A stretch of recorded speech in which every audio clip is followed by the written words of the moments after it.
오늘 윤 전 대통령과 가까운 신평 변호사가 SNS에 글을 올렸는데요. 최근 서울 남부구치소를 찾아가서 김 여사를 만났다면서 이 나눈 대화의 일부를 소개한 겁니다. 신 변호사는 김 여사가 한동훈 전 국민의힘 대표를 원망하면서 남편을 위해 죽음까지 각오하고 있었다, 이렇게 전했습니다. 네, 맞습니다. 신평 변호사는 그래서 한 언론인으로부터 윤 전 대통령 부부를 좀 도와달라는 부탁을 받고 최근 서울 남부구치소를 방문해 김 여사를 만났다고 했습니다. 신 변호사는 그래서 김 여사가 접견실 의자에 앉자마자 이 대뜸 선생님, 제가 죽어버려야 남편에게 살 길이 열리지 않을까요? 라고 했다. 요즘 이 생각에 골똘히 사로잡혀 있는 듯 했다.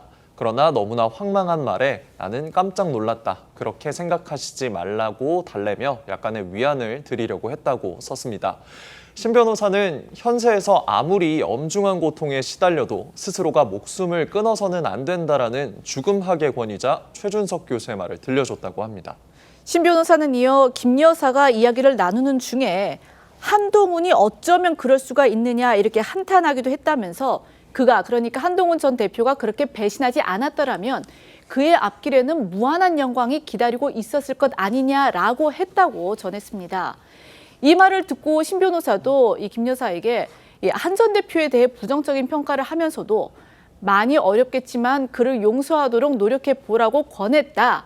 그게 그를 진정으로 이기는 것이라고 말해줬다고 했습니다. 신 변호사는 김 여사의 건강 상태에 대해서는요, 수척해져서 앙상한 뼈대만 남은 상태라고 전했습니다.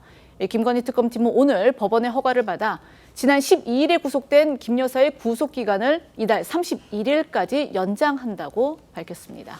김건희 여사의 그 언급을 신평 변호사가 전달을 했습니다. 근데 그 내용을 보면은 이제 한동훈 전 국민의힘 대표에 대해서 아주 강하게 불만, 그다음에 비판을 쏟아낸 겁니다. 아시다시피 이제 한동훈 전 대표는 김건희 여사에 대한 어떤 처리, 입법적인 처리, 특검이라든지 그런 부분에 대해서 강하게 주장을 했다가 윤석열 전 대통령 측으로부터 물러나라는 그런 어떤 요구까지 받았고요. 이런 부분들이 지난 총선에서 국민의힘의 아주 큰 대패의 한 요인이 됐다, 이런 얘기가 있었는데 김건희 여사가 자신의 입으로 지금 한동훈 전 대표와의 갈등을 시인한 지금 그런 셈이 된 듯합니다. 그 전언 어떻게 들으셨습니까?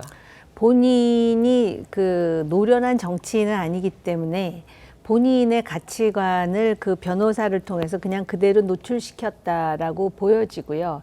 이제 한동훈 전 대표에 대한 원망이 고스란히 배어져 있는데 사실 지금 김건희 여사에 대한 그 혐의라는 것이 한동훈 전 대표와 직접적으로 관련이 됐다라기보다는 예를 든다면 공천에 개입했다든지 무슨 보석류를 받았다든지 그러니까 대통령의 부인으로서 품격에 맞는 행동을 하지 못한 거에 더해서 그것이 윤리뿐만 아니라 법적 위반 사실에 대해서 지금 우리가 그 찾아보고 사실을 확인하는 중인데 아마 그 한동훈이라는 인물에 대한 개인적 원망이 사실 얼마만큼 남편이었던 대통령에게도 투영되었을까를 오히려 짐작해하는 부분이 아닌가 이런 생각이 들었습니다. 아마 결정적인 건 한 전 대표가 이제 재임 시절에 그 대통령 탄핵에 대해서 일부 가까운 의원들에게 이제 찬성하는 그런 분위기를 조성을 했기 때문에 결국 대통령이 탄핵이 됐고 파면이 됐고 그래서 지금 부부의 처지가 이렇게 됐다. 아마 이런 논리의 연장선상에서 그런 얘기가 나오지 않았을까 싶은데요. 네, 아무튼 간에 저희가 또 다른 소식, 관련 소식들 들어오면 그때 또 짚어보도록 하겠습니다.